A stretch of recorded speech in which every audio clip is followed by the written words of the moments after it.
दोस्तों, एक व्यक्ति होता है जो अपने जीवन में काफी खुश रहता है, अपने जीवन को अच्छे से जी रहा होता है और अचानक से उसे एक दिन उस पत्नी की याद आती है जिसे वो 11 साल पहले तलाक दे चुका होता है।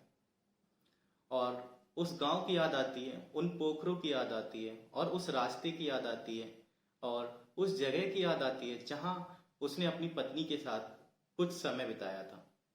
तो साथियों, वो इतना परेशान रहने लगता है कि एक दिन मोटरसाइकिल उठा करके वो उस गांव के लिए निकल लेता है जहां की उसकी पत्नी होती है। वो गांव लगभग उसके गांव से 70 किलोमीटर दूर होता है और जब वो वहां पहुंचता है तो वहां के रास्ते उस गांव को देख करके वो बहुत खुश हो जाता है, पर मन ही मन में दुखी भी होता है। वो जब अपनी पत्नी के बारे में जानने की कोशिश करता है तो जब पत्नी की सच्चाई जानता है तो वो रोने लगता है। तो साथियों नमस्ते, मैं हूं संजीव मौर्य और आपका स्वागत है एक नए एपिसोड में। साथियों, ये प्रेम की एक सच्ची कहानी है और बहुत अच्छी कहानी है। आप कहानी को लास्ट तक सुनिए, आपकी आंखों से आंसू आ जाएंगे। साथियों, दरअसल एक कहानी शुरू होती है बिहार के गोपालगंज जिले से। गोपालगंज जिले में एक व्यक्ति रहता है सुरेश नाम का।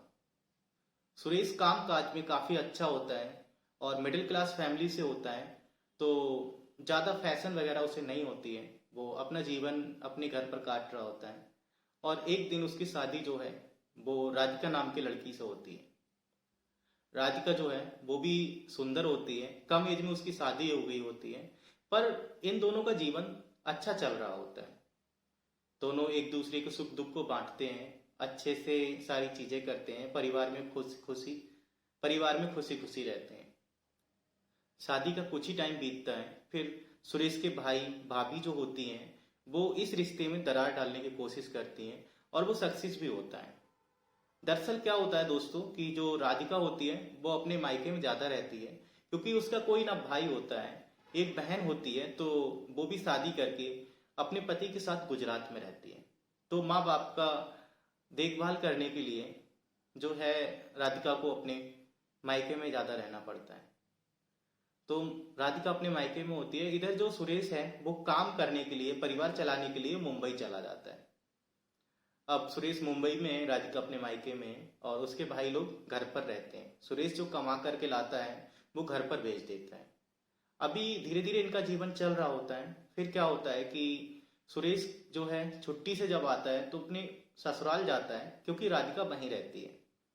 तो वहां जो भी 8-10 दिन रहता है वहां टाइम स्पेंड करता है। कुछ रुपए जो है राधिका को देता है और कुछ रुपए घर वालों को दे रहा है। तो घर वालों को, उसके भाइयों को ये चीजें अच्छी नहीं लगती हैं कि वो वहां जाता है, वहां जाकर के ससुराल में अपनी राधिका को रुपए दे करके आता है और इन्हें कम रुपए दे रहा है। तो ये लोग एक षड्यंत्र रचते हैं। ये क्या करते हैं कि सुरेश को कॉल करते हैं और उसको बताते हैं कि तुम्हारी बीवी बदचलन है, तुम्हारी बीवी की आदत गलत है, वो लड़कों से मिलती है, हमने कई बार उन्हें कई लड़कों के साथ पकड़ा है। ऐसी ऐसी चीजें वो सुरेश को बताते हैं। तो सुरेश अपने भाई को विश्वास बहुत करता है। उसे विश्वास हो जाता है कि हाँ, शायद मैं यहाँ रहता हूँ तो मेरे पीछे वो ऐसा कुछ करती होगी। तो ये बात सुनकर सुरेश परेशान हो जाता है और वो राधिका से तलाक ले लेता है। अब राधिका हमेशा के लिए अपने पिताजी के यहाँ रहती है और जो सुरेश है वो मुंबई में काम करता है। धीरे धीरे टाइम गुजरता है और एक दिन सुरेश का एक्सीडेंट हो जाता है और इस एक्सीडेंट में सुरेश का पैर टूट जाता है। तो सुरेश वहीं मुंबई में पैर में प्लास्टर कराता है और फिर वहां से अपने घर के लिए वापस चला आता है। वो सोचता है कि घर जाऊंगा तो जल्दी स्वस्थ हो जाऊंगा, बना बनाया खाना मिलेगा, घर में थोड़ा आराम मिलेगा, लोगों से बातचीत करूंगा तो टाइम भी पास होता रहेगा। ये सोच करके वो घर आ जाता है। पर जैसे ही घर पहुंचता है तो उसके फैमिली वालों का रिएक्शन ये होता है, वो सुरेश से बोलते हैं कि तुम घर क्यों चले आए हो? मुंबई इतना अच्छा शहर है, वहां इतने अच्छे अस्पताल हैं, वहां अपना इलाज कराते तो जल्दी स्वस्थ हो जाते। तो सुरेश यही कहता है कि मैंने सोचा कि अभी काफी टाइम लगेगा पैर सही होने में, तो मैं घर चला जाता हूँ और सभी के साथ रहूंगा तो जल्दी सही हो जाऊंगा। भाभी लोग हैं घर पे तो मुझे खाना बना करके देंगे, ताजी ताजी सब्जियां बना करके देंगी, तो और भी जल्दी सही हो जाऊंगा और कुछ रिश्तेदारों से भी मुलाकात हो जाएगी। इतना कहने के बाद सुरेश शांत हो जाता है। अब धीरे धीरे करके लगभग 6 महीने गुजर गए हैं। सुरेश का पैर सही हो जाता है और इन 6 महीने के दौरान सुरेश जो चीजें देखता है, सुरेश के साथ जो व्यवहार करते हैं उसके भाभी और उसके भैया, वो बहुत ही बेकार व्यवहार होता है। जब उसका पैर टूटा होता है तो उसको खाना टाइम से नहीं देते हैं, पानी टाइम से नहीं देते हैं, मतलब हर तरह से उसे परेशान करते हैं। तब वो समझ जाता है कि ये जो लोग हैं वो सब पैसे के भूखे हैं और ये दुनिया जो है वो पैसे की भूखी है, कोई किसी का नहीं है। ये सब समझ जाता है वो, और उसके प्लास्टर को कटे हुए कुछ ही दिन होते हैं, उसके भाई लोग, उसके जो फैमिली के लोग होते हैं वो उस पर दबाव डालने लगते हैं कि अब तुम सही हो गए हो, फिर से मुंबई जाओ। लेकिन अब वो उनकी बातें नहीं सुनता है। वो कुछ रिश्तेदारों को बुला करके, गांव के सरपंच को बुला करके, गांव के कुछ लोगों को बुला करके घर में बंटवारा करवा लेता है। घर का बंटवारा होता है, घर के हिस्से होते हैं। घर में जो सुरेश को हिस्सा मिलता है उस हिस्से में वो घर बनवाना शुरू कर देता है। दरअसल क्या होता है दोस्तों, जब सुरेश मुंबई में काम कर रहा था तो उसने कुछ रुपए अपने अलग से जमा कर लिए थे, लगभग 4 से 5 लाख रुपए। वो उसी से घर बनवा रहा था। तो ये चीजें भी उसके भाई को देखी नहीं जा रही थी। भाई लोग उसके परेशान थे कि कहाँ से ये बनवा रहा है, कहाँ से रुपए आया। वो ये चीज भी नहीं देख पा रहे थे। अब तो सुरेश को उसके पड़ोसी भी परेशान करने लगे हैं कि तुम मकान किसके लिए बनवा रहे हो, तुम्हारा ना कोई बच्चा है ना बीवी है, क्या तुम अकेले रहोगे बनवा कर। ये सब सुन करके सुरेश बहुत परेशान रहता था। रात रात भर सो नहीं पाता था वो। एक दिन क्या हुआ, अचानक से उसे अपनी बीवी की याद आने लगी, जिसे उसने 11 साल पहले तलाक दे दिया था। अब काफी परेशान है उसके बारे में सोच करके, और अचानक से एक दिन वो मोटरसाइकिल उठाता है और उस गांव की तरफ चल देता है जहां उसकी बीवी होती है। वो गांव लगभग उसके गांव से 70 किलोमीटर दूर होता है। और जैसे ही वो उस गांव में पहुंचता है, वहां की सड़कें देख करके, वहां के घर देख करके, उस गांव को देख करके वो बहुत खुश हो जाता है। दोस्तों काफी समय बाद वो वहां पहुंचा है तो सब कुछ बदला बदला सा होता है। जहां वो चाय पीता था उस दुकान के आसपास अब बहुत सारी नई दुकानें भी बन गई हैं। तो फिर से वो वहीं चाय पीता है, आधा घंटा टाइम वहां बिताता है। इसके बाद वो मुंह पे हेलमेट लगा के, मास्क लगा करके राधिका के घर की तरफ जाता है। वो राधिका के घर के सामने पहुंचता है, सड़क पर गाड़ी खड़ी करके, और गाड़ी पर ही बैठकर वो राधिका के घर की तरफ देखने लगता है। तो वो देखता है कि उसकी सासू माँ और उसके ससुर जी जो हैं वे अभी भी जिंदा हैं। ये सब देख करके वो खुश होता है, पर उसकी नजरें तो किसी और को ही खोज रही थी। वो देख रहा था दरवाजे की तरफ कि राधिका निकले तो देखूं, राधिका निकले तो देखूं, पर राधिका वहां से नहीं निकलती है। वो परेशान हो जाता है और इतने में उसकी सासू माँ उठकर आती है। कहती है कि बेटा कहाँ जाना है तुम्हें, किसके घर जाना है, मैं तुम्हें छोड़ देती हूँ।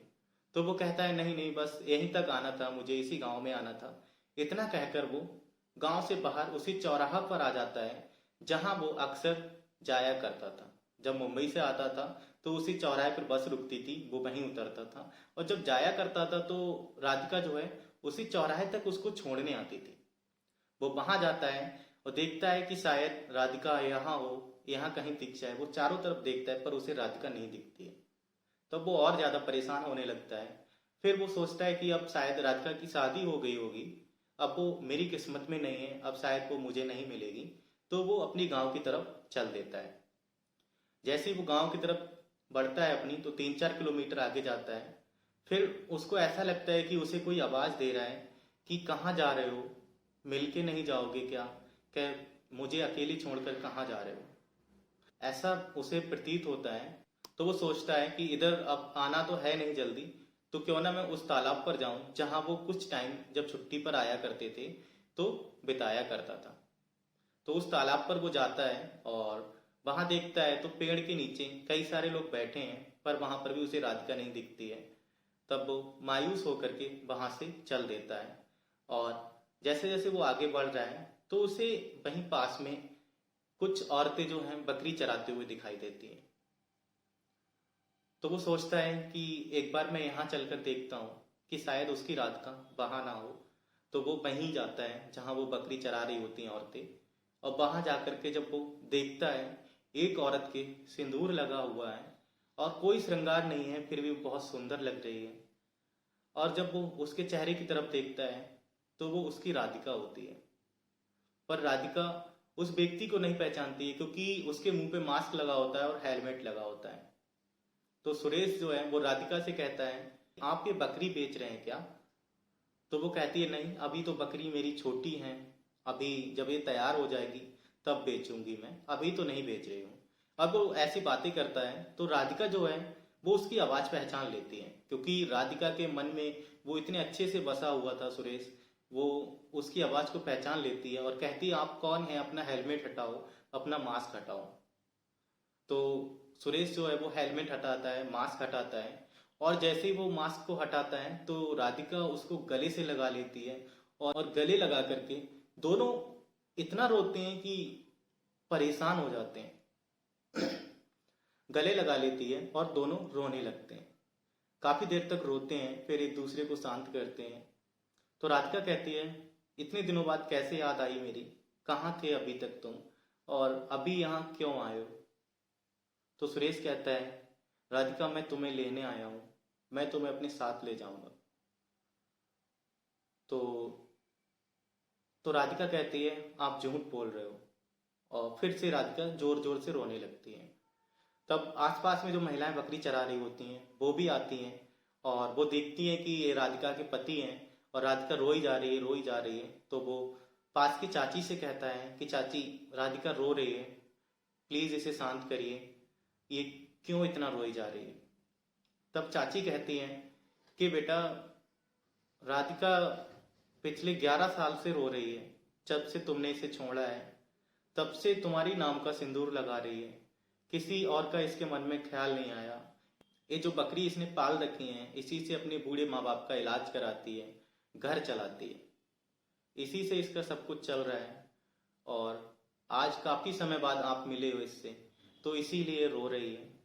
तो वो राधिका को शांत करती है, और तो फिर वो चाची से कहता है कि चाची मैं राधिका को लेने आया हूँ, मैं अपने घर ले जाऊंगा। तो राधिका कहती है कि मैं आपके साथ अभी नहीं जाऊंगी, मेरे बूढ़े माँ बाप हैं, मैं उनको अकेले छोड़कर ऐसे नहीं जाऊंगी। तो वो कहता है मैं तुम्हें अकेले नहीं ले जाने आया हूँ, मैं मम्मी पापा को ही अपने साथ ले जाऊंगा।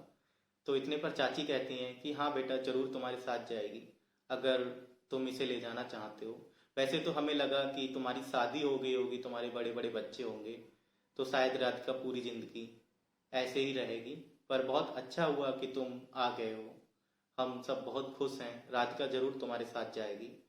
फिर राधिका क्या है कि सुरेश को अपने घर ले जाती है, अपने माँ बाप से मिलाती है। तो मम्मी पापा भी उसके खुश हो जाते हैं देख करके कि उनका दामाद इतने दिनों बाद आया है और उनकी बेटी को लेकर जाएगा। तो ये सब देख करके उसके घर में खुशियां आ जाती हैं, और फिर वो कहता है कि राधिका को लेकर जाना है पिताजी, और आप लोग भी हमारे साथ चलोगे। तो वो सब एग्री हो जाते हैं। फिर वे सब सुरेश के घर जाते हैं और वहां जाकर के अच्छे से रहते हैं। और ये चीजें जब सुरेश के भाई लोगों को पता चलती हैं तो वो सुरेश के घर जाते हैं और सुरेश से कहते हैं कि तुम इसको लेकर क्यों आए हो, ना जाने वो इतने दिन वहां रही है, इसने क्या क्या किया होगा, किसके साथ रही होगी, ये सब कहते हैं। तो सुरेश जो है वो अपने भाइयों को गेट से बाहर निकाल देता है और कहता है कि दोबारा इधर आने की जरूरत नहीं है, मैं अपने परिवार के साथ खुश हूँ और मैं अपना जीवन राधिका के साथ ही बिताऊंगा। तब उसके भाई भी समझ जाते हैं कि अब हमारी दाल इधर नहीं गलने वाली है।